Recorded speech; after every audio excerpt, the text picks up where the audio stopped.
Bonjour à tous et bienvenue.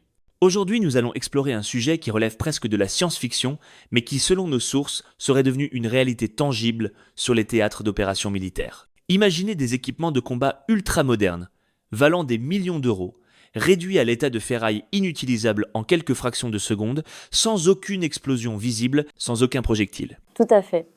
Nous allons décrypter aujourd'hui un document fascinant qui expose les capacités présumées d'une arme électromagnétique russe désignée sous le nom de Alabuga. Ce document provient de l'analyse d'une vidéo qui prétend documenter la toute première utilisation opérationnelle de ce système d'armes durant le conflit en Ukraine. Notre objectif n'est évidemment pas de valider ou d'infirmer ces affirmations de manière définitive, mais plutôt de comprendre la technologie décrite, d'examiner le scénario présenté et surtout d'analyser les répercussions stratégiques qu'une telle capacité impliquerait si elle s'avérait authentique. C'est exactement notre démarche. Le document affirme que cette démonstration aurait provoqué une véritable sidération au sein des structures de commandement de l'OTAN, révélant une vulnérabilité structurelle majeure dans leur doctrine militaire. La question centrale est vertigineuse. Comment une seule détonation qui ne produit aucune destruction matérielle visible peut-elle ramener instantanément un champ de bataille moderne à un niveau technologique primitif ? C'est une formulation saisissante. Commençons par le commencement. Qu'est-ce exactement que cette arme Alabuga ? Le document la présente en des termes particulièrement alarmistes, allant jusqu'à suggérer que certains analystes occidentaux la considéreraient comme plus menaçante qu'une arme nucléaire tactique. C'est une déclaration qui relève certainement de l'exagération rhétorique, mais elle est révélatrice de la nature spécifique de la menace. L'Alabuga, telle que décrite dans nos sources, ne fonctionne pas selon les principes d'armement conventionnel. Il n'y a ni onde de choc, ni chaleur intense. Le mécanisme repose sur la génération d'une impulsion électromagnétique, communément appelée EMP, d'une intensité exceptionnellement élevée. Une sorte de décharge électrique invisible et silencieuse, c'est bien ça ? Exactement. Imaginez un éclair d'une puissance colossale, mais totalement dépourvu de manifestations lumineuses ou sonores, et dont l'intégralité de l'énergie serait spécifiquement conçue pour être absorbée par les composants électroniques. Donc nous ne parlons pas simplement d'un dispositif de brouillage électronique sophistiqué, quelque chose qu'on pourrait potentiellement contrer en redémarrant les systèmes ? Absolument pas. Le mécanisme d'action est fondamentalement destructeur et irréversible. Cette impulsion, bien qu'extrêmement brève, induit des courants électriques d'une telle violence dans les circuits intégrés que leur architecture microscopique fond littéralement. Les jonctions des transistors, les pistes conductrices, tout est physiquement détruit. Donc il s'agit d'une destruction physique permanente, pas d'une simple perturbation temporaire. Précisément. À l'échelle moléculaire, les composants électroniques ne sont pas simplement désactivés ou mis hors ligne, ils sont irrémédiablement endommagés. Et selon le document, cette onde se propage à la vitesse de la lumière et neutralise simultanément tout équipement non protégé dans un périmètre de plusieurs kilomètres. Et justement, concernant la protection contre ce type de menace, le document souligne un problème majeur, n'est-ce pas ? C'est le point critique. Seuls des blindages métalliques extrêmement épais, des cages de Faraday parfaitement conçues, pourraient offrir une protection efficace. Mais voilà le paradoxe. Cette approche entre en contradiction totale avec l'ensemble de la doctrine militaire occidentale moderne. Peux-tu développer ce point ? En quoi est-ce contradictoire ? Depuis plusieurs décennies, les armées occidentales ont systématiquement privilégié la mobilité, la légèreté et la rapidité de déploiement. L'objectif est d'avoir des véhicules et des équipements qui consomment moins de carburant, qui peuvent être transportés rapidement par voie aérienne, qui sont agiles sur le terrain. Si vous commencez à ajouter des tonnes de blindage métallique spécifiquement conçus pour contrer les EMP, vos équipements deviennent considérablement plus lourds, plus lents et créent un véritable cauchemar logistique. Donc ironiquement, ce qui constituait notre principal atout stratégique se transforme en notre plus grande vulnérabilité. Exactement. La doctrine de mobilité maximale, fondée sur une supériorité technologique écrasante, révèle soudainement une fragilité structurelle face à ce type d'armement asymétrique. Le document mentionne que ce programme de recherche russe n'était pas totalement inconnu des services de renseignement occidentaux. Alors, pourquoi cette apparente absence de préparation ? Le document suggère une forme de sous-estimation stratégique. Les concepts théoriques étaient effectivement connus, mais il semble que le degré réel d'avancement technologique ait été largement mésestimé.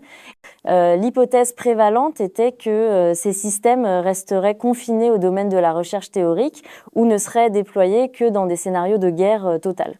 Et c'est à ce stade que le document opère un basculement narratif significatif. Il ne parle plus en termes hypothétiques, mais décrit un incident opérationnel très précis. Tout à fait. Nous passons du domaine de la spéculation technique à celui de l'application pratique présumée. Le document décrit un secteur spécifique du front ukrainien, massivement équipé avec des technologies occidentales de pointe, systèmes de communication avancés, flotte de drones, artillerie à guidage GPS. Bref, tout l'arsenal qui constitue l'avantage qualitatif caractéristique de l'OTAN. C'est précisément ce secteur qui aurait été ciblé. Et comment se déroule concrètement cette attaque invisible selon le récit ? Le scénario présenté est particulièrement saisissant dans sa simplicité. Aucune explosion spectaculaire, aucun missile visible, simplement une impulsion. En une fraction infinitésimale de seconde, l'ensemble des systèmes électroniques cesse de fonctionner. Le document énumère les conséquences en cascade. Premièrement, un silence radio absolu et complet. Deuxièmement, l'effondrement total des systèmes GPS, laissant les unités complètement désorientées géographiquement. Troisièmement, les systèmes d'armement, canons, lanceurs, deviennent de simples masses métalliques inertes. Les drones s'écrasent instantanément.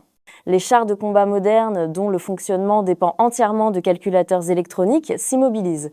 Et même les défenses antiaériennes les plus sophistiquées deviennent totalement inutilisables. Attendez un instant. Totalement inutilisable ? On pourrait imaginer que des systèmes aussi critiques pour la survie disposent de multiples niveaux de redondance, de systèmes de secours. Ce scénario ne semble-t-il pas excessivement dramatisé ? C'est une observation tout à fait pertinente et vous avez raison de soulever cette question. Le document décrit effectivement un effondrement systémique complet. L'argumentation avancée repose sur le principe que la guerre contemporaine est fondamentalement une guerre de réseaux interconnectés. Même si votre émetteur-récepteur radio individuel survit grâce à un blindage, si les antennes relais, les nœuds de communication dont il dépend sont neutralisés, l'équipement devient fonctionnellement inutile. Je comprends. L'arme ne vise pas uniquement les équipements individuels, elle vise à détruire l'infrastructure numérique invisible qui constitue le système nerveux du champ de bataille moderne.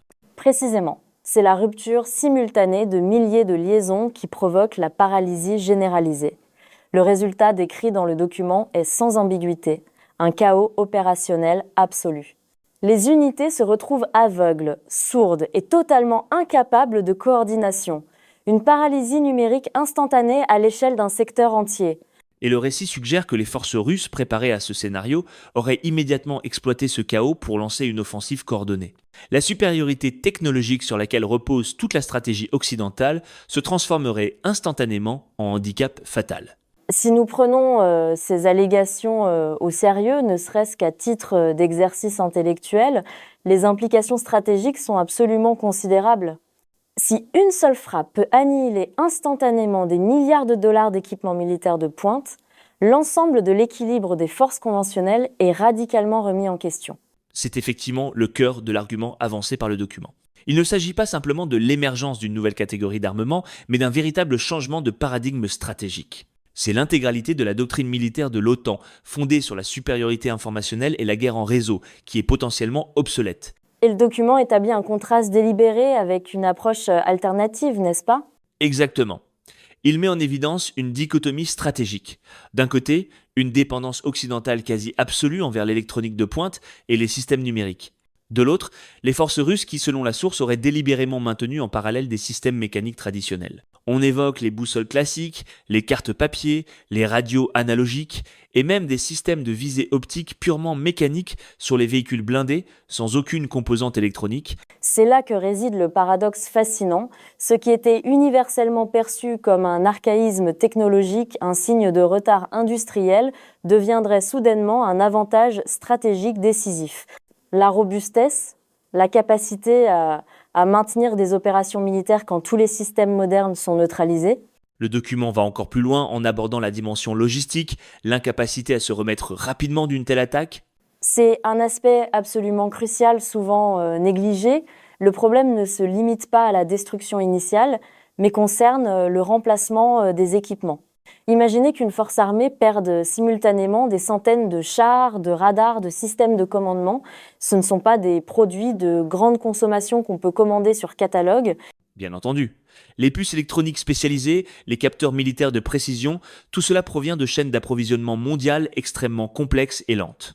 La source affirme que les capacités de production industrielle actuelles sont largement insuffisantes pour remplacer rapidement de telles pertes à grande échelle. En conséquence, une armée pourrait se retrouver neutralisée opérationnellement pendant des mois, voire des années. C'est une forme d'attaque qui vise autant la base industrielle que les forces sur le terrain. Face à une menace de cette nature, quelle solution le document propose-t-il? Existe-t-il des moyens de protection réalistes? Le document esquisse plusieurs pistes, mais avec un pessimisme notable, je dois le souligner. La première approche, la plus évidente, consisterait à lancer un programme d'urgence massif pour développer du matériel militaire intrinsèquement résistant aux impulsions électromagnétiques. Une sorte de projet Manhattan de la protection EMP. Mais le document reconnaît lui-même que nous accusons plusieurs décennies de retard dans ce domaine. Ce serait une course contre la montre avec un désavantage initial considérable. Absolument. Et au-delà des aspects purement matériels, c'est toute la dimension humaine qu'il faudrait transformer. Le document appelle à un retour radical aux fondamentaux de la formation militaire classique. Réapprendre à mener des opérations sans aucun support électronique, revenir aux techniques de navigation traditionnelles avec carte et boussole. Cela semble conceptuellement logique, mais est-ce réellement applicable dans le contexte militaire contemporain? Nous parlons de déconstruire 30 années d'évolution doctrinale et de formation entièrement basée sur l'intégration numérique. C'est précisément le défi monumental. Il ne s'agit pas simplement de ressortir de vieilles cartes topographiques des archives, mais de repenser fondamentalement la coordination d'opérations complexes. Comment exécuter des frappes d'artillerie de précision sans géolocalisation par satellite? Comment coordonner une manœuvre blindée d'envergure sans communication radio-numérique? Ce sont des compétences complètement différentes, presque un métier distinct. Une transformation culturelle et organisationnelle absolument colossale pour des institutions militaires qui ont fondé toute leur identité moderne sur la suprématie technologique. Et le document élargit la réflexion bien au-delà du domaine strictement militaire, n'est-ce pas? En effet, il appelle à ouvrir un débat public sur les dimensions éthiques de ces armements qui paralysent sans provoquer directement de pertes humaines, du moins pas immédiatement. Et plus largement, il invite à une réévaluation fondamentale de notre dépendance collective, en tant que société, aux infrastructures numériques. Si nos armées révèlent une telle fragilité, qu'en est-il de nos infrastructures civiles critiques? Nos systèmes bancaires, nos établissements hospitaliers, nos réseaux de transport? Donc, en synthèse, ce que ce document nous présente, c'est un potentiel tournant stratégique majeur. Le mythe de l'invulnérabilité conféré par la supériorité technologique serait brutalement déconstruit. Cette arme à la Bouga, telle qu'elle est décrite dans nos sources, exposerait notre dépendance à l'électronique non plus comme notre principal atout, mais comme notre vulnérabilité stratégique fondamentale. La conclusion qui émerge de l'analyse de ce texte est que la supériorité militaire de demain ne dépendrait plus exclusivement de la possession des systèmes d'armes les plus sophistiqués, mais plutôt de la capacité à maintenir des opérations après un effondrement technologique complet. C'est la résilience, et non plus la performance technologique maximale, qui deviendrait le nouveau critère de mesure de la puissance militaire réelle. C'est effectivement un renversement complet de perspective. Toute notre conception de la sécurité nationale, de la stabilité stratégique, repose sur une infrastructure technologique qui pourrait, selon ce scénario, être soudainement neutralisée. Et cela nous laisse avec une dernière réflexion prospective pour conclure. L'analyse du document se concentre essentiellement sur les applications au champ de bataille. Mais extrapolons cette menace un instant. Que se produirait-il si un tel système d'armes, même avec une puissance réduite, était utilisé non pas contre des formations militaires, mais au cœur d'une métropole moderne? Que signifierait pour notre civilisation l'effondrement instantané et simultané des télécommunications, du système bancaire, des réseaux de transport, des infrastructures électriques? Une question vertigineuse qui nous rappelle que la frontière entre sécurité militaire et sécurité civile devient de plus en plus ténue dans un monde hyper connecté. Merci de nous avoir suivis dans cette analyse. Merci à tous et à très bientôt pour de nouvelles décryptages géopolitiques.